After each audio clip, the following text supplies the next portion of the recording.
Before we get into the video, could everyone please subscribe to my Endless Diary Tales channel? Thank you so much. My husband's secretary sent a lingerie photo during our anniversary dinner. Can't wait for tomorrow's private meeting. I forwarded it to the restaurant's display screen during his toast.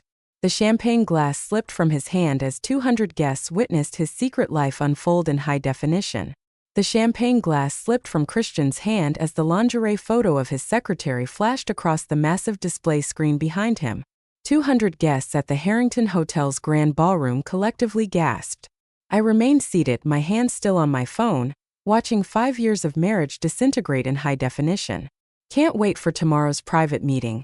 The message from Ashley read beneath the photo displayed 12 feet tall for Boston's entire social elite to see. If you're new here, welcome. Hit that subscribe button so you don't miss my daily stories of life-changing confrontations and powerful transformations. Now let's get started. Exactly 3 minutes earlier, I'd been the perfect wife, Julia Matthews, smiling adoringly at my husband while he worked the room at our anniversary celebration. The event I'd spent 3 months planning, down to the last gardenia in every centerpiece. I'd selected the 1942 Dom Perignon, his favorite vintage. I'd personally approved the 7-course menu featuring Maine lobster. I'd even hired a string quartet to play our wedding song. When he made his toast, Christian hadn't noticed when my smile froze. I'd reached for his phone when it buzzed, his untouched dessert a courtesy really. He was busy charming the Whitmore potential investors for Matthews Consulting. "Your phone, honey," I'd said, lifting it. That's when I saw her name. The lock screen preview showed just enough. A flash of black lace and pale skin. "I'll take that," Christian had said, plucking it from my hand with a practiced smile that didn't quite reach his eyes. Probably work. But I'd seen enough. My fingers trembled as I excused myself, claiming I needed to check on the dessert service. Instead, I locked myself in a bathroom stall and opened my own phone. Our accounts were synced, his idea ironically, so we could always find each other's phones, he'd said when we got married. I hadn't considered it might someday let me find something else entirely. The messages loaded instantly, not just today's photo, dozens of them dating back 11 months. Meeting confirmations, hotel reservations, photos I could never unsee. The conference in Chicago ran late. One of his messages read from April. The conference when I'd sent flowers to his hotel room because I missed him. "She's at her mother's this weekend, come over." Another from July during my trip to coordinate the governor's fundraiser. My hand shook so badly I nearly dropped my phone into the toilet. A strange calm washed over me as the pieces clicked into place. The late nights, the weekend emergencies, the sudden promotion of 24-year-old Ashley from intern to executive assistant with the corner office. Julia Charlotte Morgan's voice echoed in the bathroom. "Richard's wife. Christian's business partner's wife. The toast is about to start." "Dear," I smiled at her and reapplied my lipstick. "I'll be right there." As I walked back, memory fragments bombarded me. Christian insisting Ashley attend our Christmas party, Christian mentioning her incredible attention to detail, the way his eyes lingered on her at company functions. How had I been so blind? "There you are," Christian had said, pulling out my chair. "Everything perfect enough for you yet?" The familiar teasing about my perfectionism, once endearing, now hollow. The waitstaff filled crystal flutes with champagne. The string quartet quieted. The massive screen behind the head table transitioned to our wedding photo. My parents beamed from the front table. Christian, rose glass in hand, began, "I want to thank everyone for celebrating with us tonight." His voice carried through the state-of-the-art sound system I'd specified in my event plan 5 years ago. I made the best decision of my life. The room was silent, captivated by my husband's charisma. Even now, watching his performance, I had to admire his skill. The perfect businessman, the perfect husband. Except he wasn't.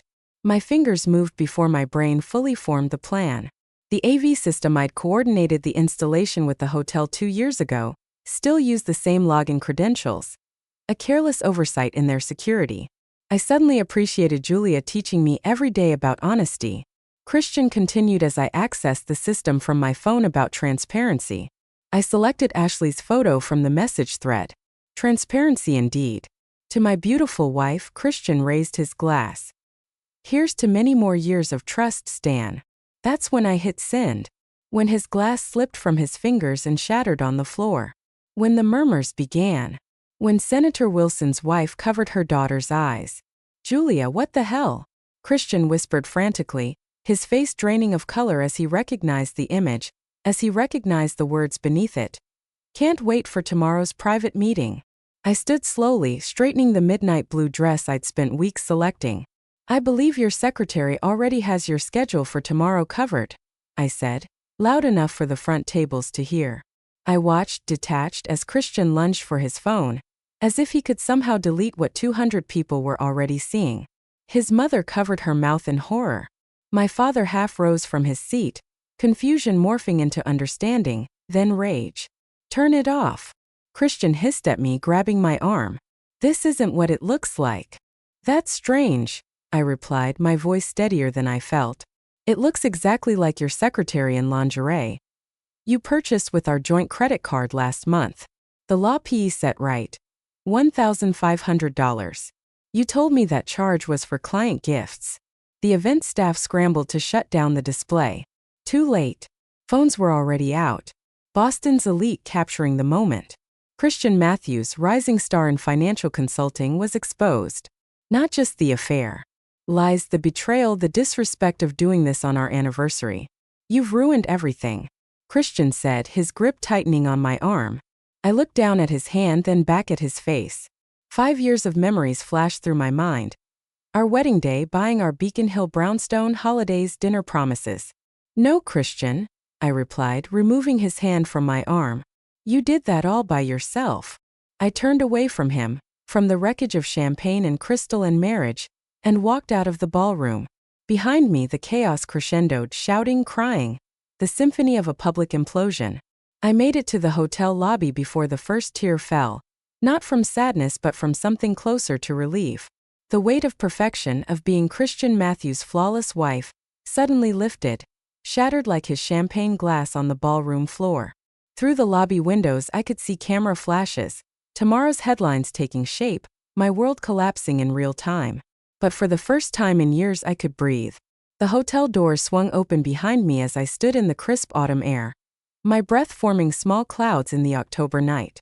The sounds of chaos still echoed from the ballroom, a symphony of scandal. My phone vibrated incessantly in my clutch, but I couldn't face the messages yet. Mrs. Matthews, the valet approached cautiously, concern etched on his young face. Would you like me to bring your car around? I almost laughed. My car was at home. Christian had insisted we arrive together in his new Tesla. It makes the right impression, he said, always about impressions. No, thank you. I'll call a ride. Before I could reach for my phone, the hotel doors burst open again. Christian stormed out, his face contorted with rage, followed by 2 security guards in black suits. You think this is funny? He shouted, attracting stares from guests arriving for other events. You've just destroyed everything we've built. The security guards flanked him, one speaking quietly into his earpiece. Sir, please lower your voice. Christian shrugged them off, advancing toward me. Do you have any idea what you've done? The Whitmore deal was practically signed. Richard's livid. I stepped back, maintaining distance between us. Interesting that your first concern is business, not our marriage. Our marriage? He laughed bitterly. Our marriage is a business arrangement, Julia. It always has been, your family's connections, my ambition. It worked perfectly until you decided to have your little meltdown. The word stung more than I expected. Deep down, I'd known our relationship had become transactional, but hearing him say it so coldly shattered something final inside me. Mr. Matthews, the larger security guard intervened. We've called you a car. It's in your best interest to leave separately from your wife tonight. Christian straightened his tie, suddenly aware of the small crowd gathering, always conscious of appearances even now. This isn't over, he said quietly, his voice dropping to that controlled tone I recognized from difficult conversations. Negotiations. As his car pulled away, hotel guests began filtering out of the ballroom. Some avoided eye contact. Others stared openly. I recognized the Wilsons, the Pearsons, board members from Christian's firm. Faces I'd served dinner to. People whose children's birthdays I'd remembered with gifts. Charlotte Morgan approached, Richard hovering awkwardly behind her. Julia, darling, she began, reaching for my hands. I pulled away. Her expression shifted. Pity mixed with something else, guilt. How long have you known? I asked. Charlotte glanced back at Richard, who suddenly became very interested in his phone. Julia, these things are complicated. That's not an answer, I said. She sighed. The Christmas party. I saw them in Richard's office. I told Richard to speak with Christian, but she trailed off. 9 months. They'd known for 9 months and said nothing. Every lunch, every charity committee meeting, every time Charlotte had asked about our anniversary plans, she'd known. I hope she was worth it, I said quietly, not just for Christian, but for all of you who decided my dignity wasn't worth the uncomfortable conversation. Richard stepped forward. Julia, you have to understand, in your position, you protected a predator who sleeps with his subordinates at the expense of someone you claimed was a friend. My voice remained steady, surprising even myself. I understand perfectly. They retreated, whispering to each other. One by one, guests filtered past. Some offered awkward condolences, others pretended not to see me. The social mapping was immediate and clarifying. Who paused with genuine concern? Who hurried by with averted eyes? My phone buzzed again, my mother this time. I let it go to voicemail.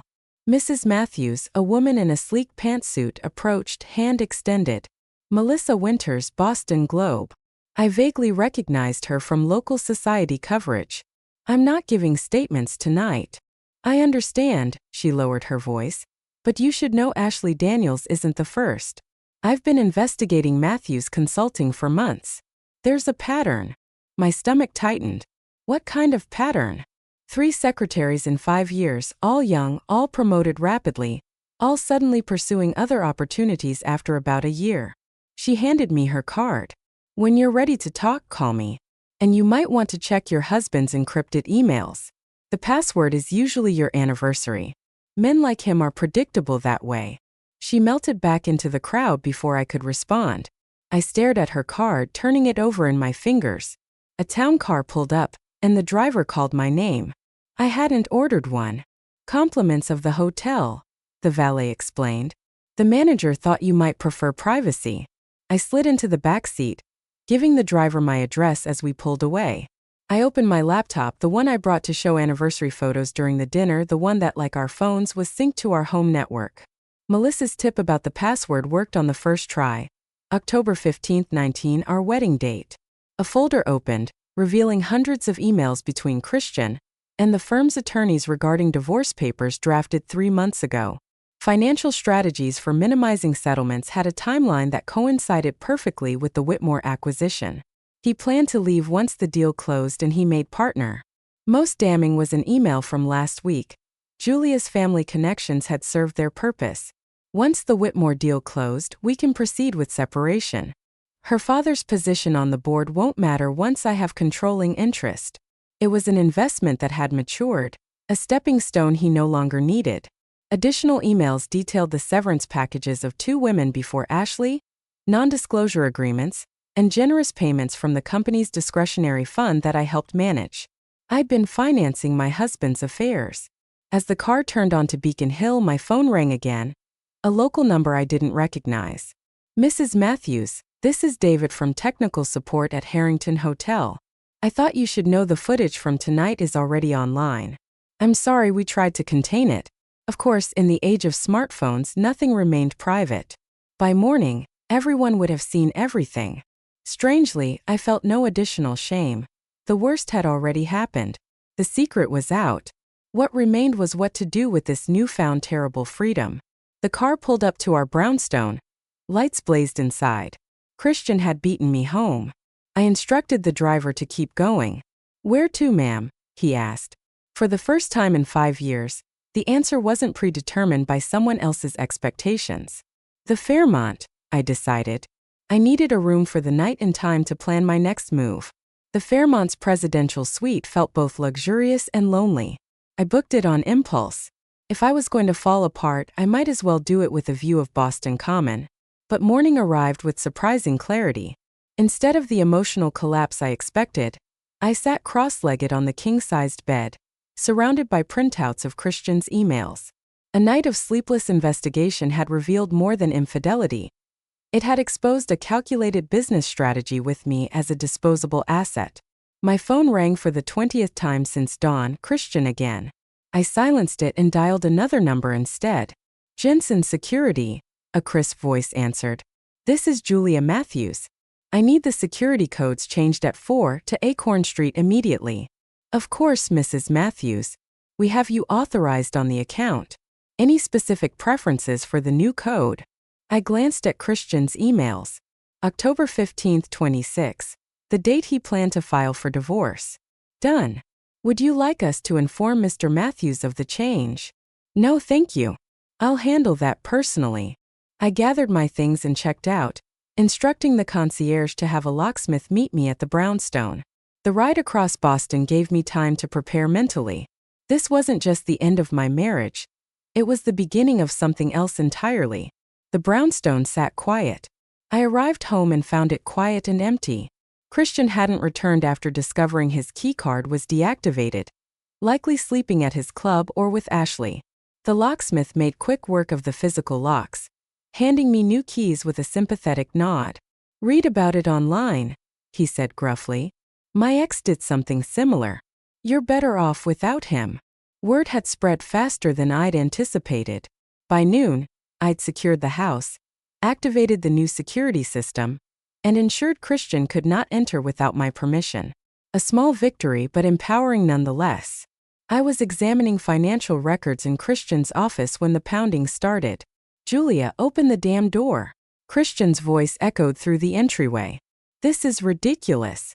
I approached cautiously, activating the recording app on my phone before speaking through the intercom.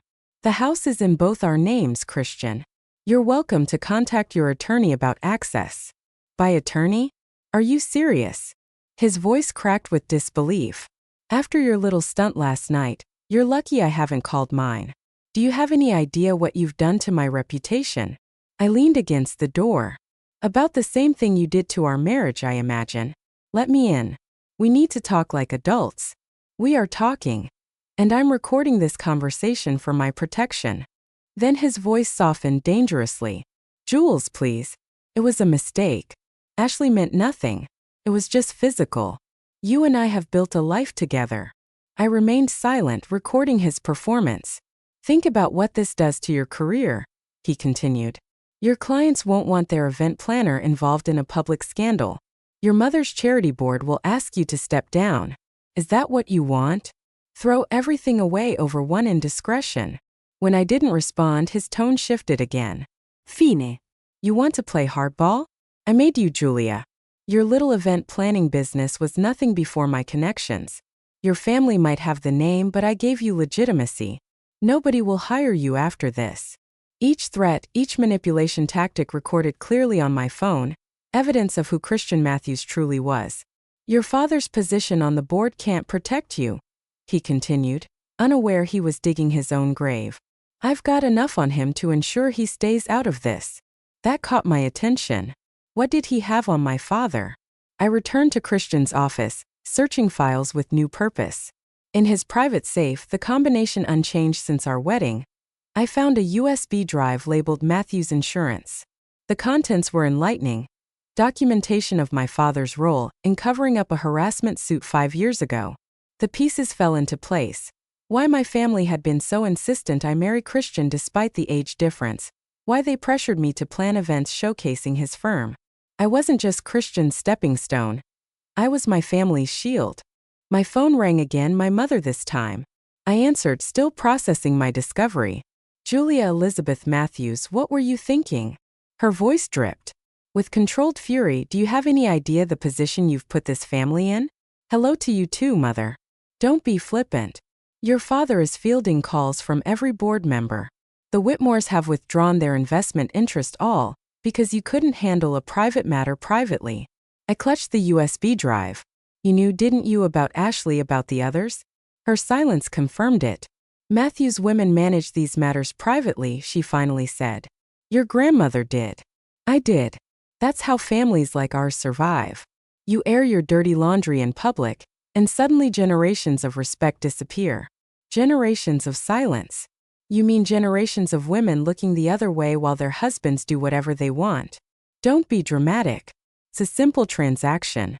They provide security and position. We provide discretion and stability. And what about happiness, mother? Does that factor into this transaction? She sighed. Happiness is a luxury, Julia. Security is a necessity. I ended the call, my hands shaking.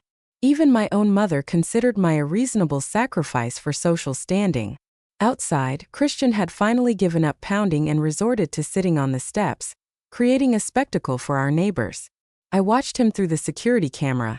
This man I thought I knew, wondering how I'd missed the signs for so long. I dialed the number on Melissa Winters' card, reaching her voicemail. Miss Winters, this is Julia Matthews.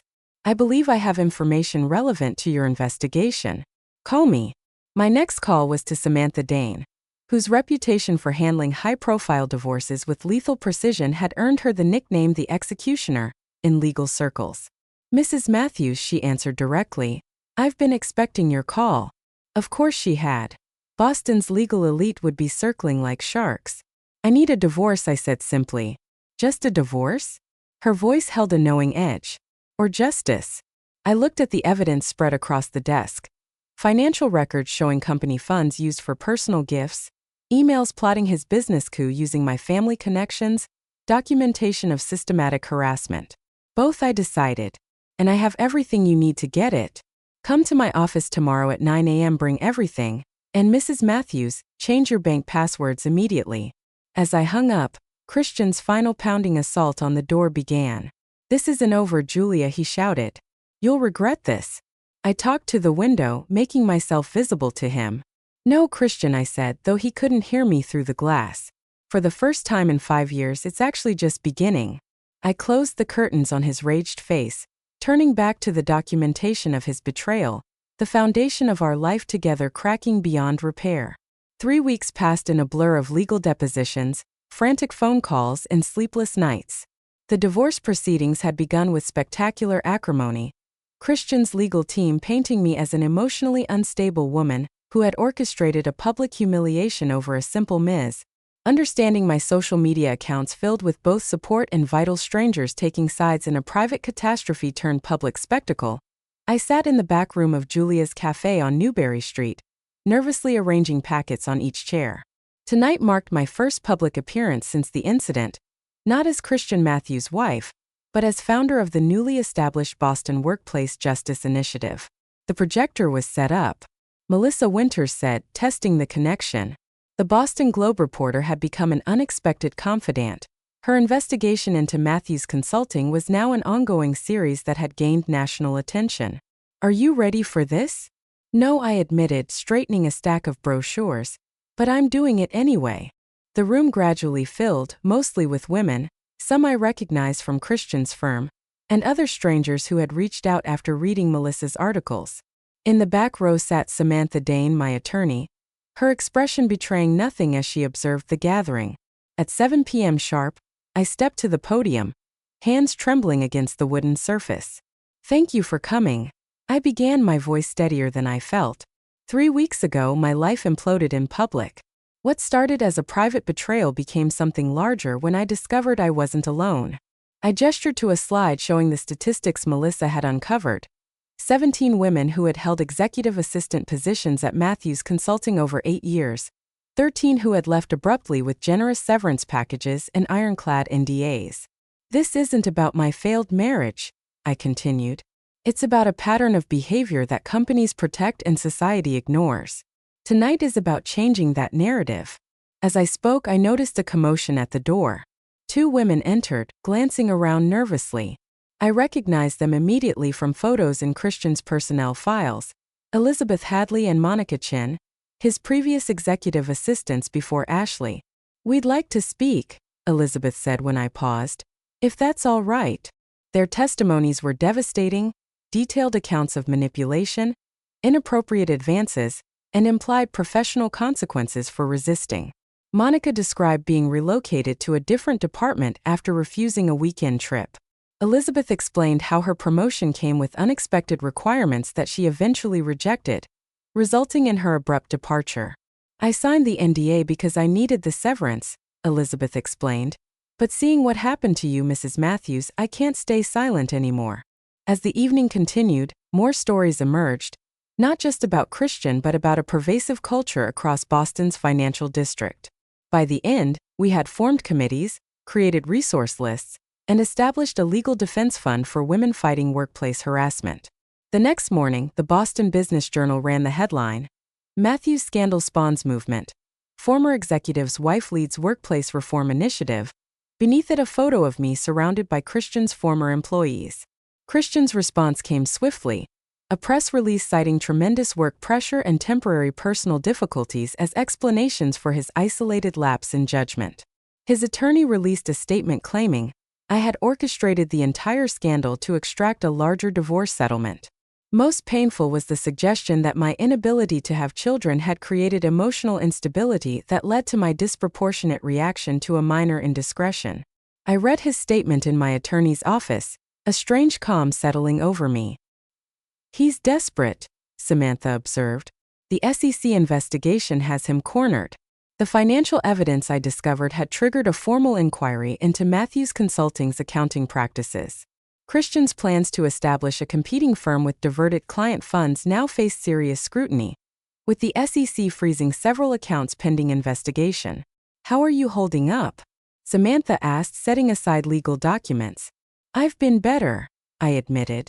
"The Brookline Country Club regretfully revoked my membership yesterday. Apparently, my presence would create an uncomfortable atmosphere for certain members." Samantha nodded sympathetically. "The social fallout is often harder than the legal battle. Who you lose tells you everything about who they really are." The losses mounted daily. My mother's charity board requested I take a hiatus from planning their annual gala dinner. Invitations ceased. Former friends crossed the street to avoid conversation. My event planning business lost 3 major clients, all with connections to Christian's firm. I didn't realize how much of my identity was tied to being Christian's wife, I confessed. "It's like I'm having to figure out who Julia is without him." "And who is she?" Samantha asked. I had no immediate answer. That afternoon, a call came from a number I didn't recognize. "Julia Matthews," I answered, expecting another reporter. "Mrs. Matthews, this is David Carson." The name triggered immediate recognition. Christian's former college roommate who had started a competing consulting firm. They'd had a fallout years ago over what Christian had described as business differences. "Mr. Carson, what can I do for you?" "I've been following your workplace initiative," he said. "It's impressed a lot of people, myself included." "Thank you," I replied cautiously, wondering about his motives. "I'll be direct. My firm is expanding our corporate ethics division, focusing on workplace culture and employee advocacy. We need someone who understands both the executive world and has the courage to challenge it. I'd like to offer you a position heading that division." I nearly dropped the phone. "Mr. Carson, with all due respect, is this offer somehow related to your history with my husband?" His laugh was genuine. "Partly, I admit. Christian always underestimated everyone around him, especially the women in his life. But this isn't about him. It's about what you've demonstrated these past weeks. Resilience, strategic thinking, and moral clarity. Those are rare qualities. Qualities in our industry." "I'm not in your industry." I pointed out exactly why we need your fresh perspective from someone who has seen the damage toxic corporate culture can cause. "Think about it." At least after he hung up, I stood by the window of my brownstone, the home Christian's attorneys were fighting to claim, and watched the sunset over Boston. For the first time in weeks, possibilities rather than losses filled my thoughts. My phone rang again, the Fairmont Hotel wondering if I was available to coordinate their holiday charity event. Their first since breaking ties with Matthews Consulting. "We admire how you've handled yourself," the events director said. "Our board feels you represent the values we want associated with our brand." By evening, 2 more calls came with similar sentiments, former clients choosing sides and choosing mine. Standing in my kitchen, I realized something was shifting. The world Christian had built was indeed crumbling, but from its ashes, something entirely new, something authentically mine, was emerging. Not Julia Matthews, executive wife, but Julia Matthews, advocate and rebuilder. I opened my laptop and began drafting a formal response to David Carson's offer, feeling for the first time since that anniversary dinner genuinely hopeful about what tomorrow might bring. 6 months to the day after Christian's champagne glass shattered on the floor of the Harrington Hotel ballroom, I stood in the same space, surveying the transformation. The hotel's restaurant reopening gala was my first major society event since the divorce was finalized, and my return to the scene where everything had imploded felt poetically appropriate. "Everything is perfect, Mrs. Matthews," the hotel manager assured me, clipboard in hand. "Your vision for the redesign exceeded our expectations." I nodded, appreciating his deliberate use of my married name, which I'd chosen to keep not out of sentimentality but because I'd rebuilt my reputation under it. Christian had been furious about this decision, as he'd been about so many things over the past half year. "The bar needs additional lighting," I noted, making a small adjustment to the table arrangements. "And please ensure the presentation screen is tested thoroughly." The manager smiled, catching my reference to that fateful night. "Already done." As guests began arriving, I retreated to a quiet corner, observing Boston's elite in their natural habitat. Many who had shunned me initially now approached with air kisses and compliments, social weather vanes shifting with the changing winds of public opinion. The SEC investigation into Matthews Consulting had revealed financial improprieties far beyond what even I had discovered.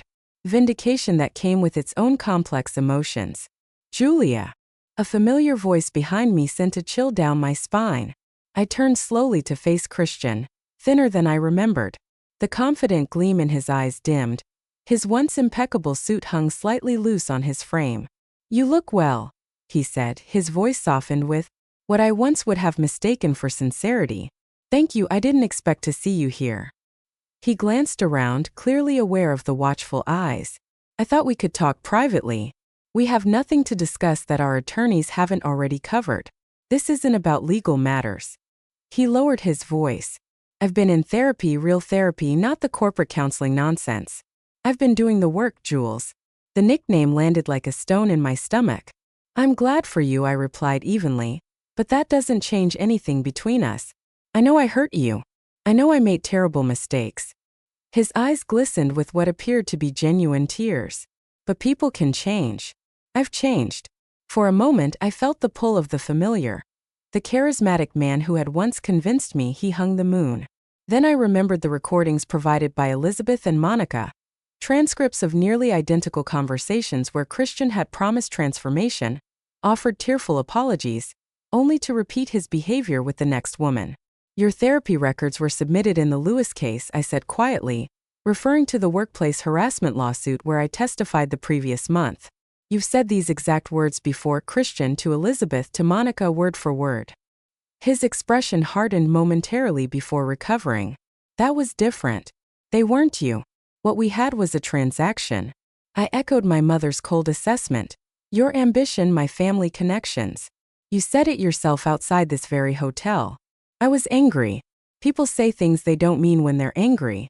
"On the contrary," I replied. "I think anger reveals what people truly mean but usually have the restraint to conceal." Before he could respond, David Carson approached, placing a protective hand on my elbow. "Christian," he acknowledged coolly. "I didn't expect to see you here, given the circumstances." Christian's gaze flickered between us, understanding dawning. "So the rumors are true. You two are colleagues?" I interjected firmly. "Mr. Carson has been an invaluable mentor during my transition to corporate ethics consulting." "How convenient for both of you," Christian replied, bitterness edging his tone. "I suppose I shouldn't be surprised by your opportunism, David. You always did know how to capitalize on other people's misfortunes." David remained unruffled. "Julia's expertise stands on its own merits. Her testimony in the Lewis case has changed how half the firms in Boston approach workplace policies." Christian's jaw tightened. The Lewis case had established a precedent in Massachusetts corporate law regarding executive abuse of power, with my testimony and evidence playing a crucial role. The resulting judgment had accelerated the downward spiral of his once meteoric career. "If you'll excuse me," Christian said stiffly, "I see some colleagues I should greet." As he retreated, David squeezed my arm gently.